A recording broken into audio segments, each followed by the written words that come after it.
Dicker is a verb.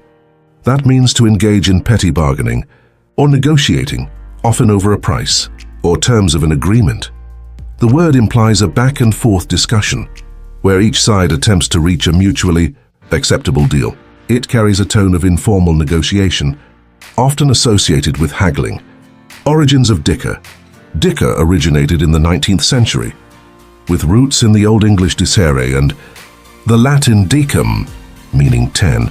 Historically, it referred to a set of 10 items, particularly animal hides, that were commonly traded. Over time, the term evolved to mean small-scale bargaining or bartering, eventually acquiring its modern sense of negotiation. How to use dicker. Dicker is often used in informal contexts, particularly when describing negotiations over small-scale matters, such as buying and selling goods or services.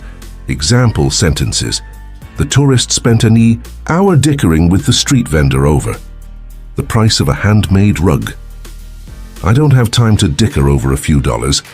Just take the offer or leave it. So she enjoys dickering at flea markets, always looking for the best deal. Similar words: haggle, to argue persistently over the price of something. Barter, to exchange goods or services without using money. Negotiate, to discuss terms in order to reach an agreement. Nuances of dicker. While dicker often conveys a sense of light-hearted or casual bargaining, it can also suggest inefficiency or triviality when negotiations seem unnecessarily prolonged.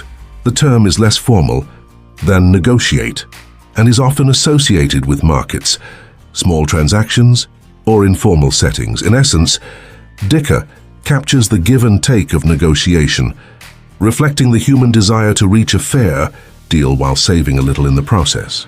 It highlights the social and economic dynamics of compromise, especially in everyday situations.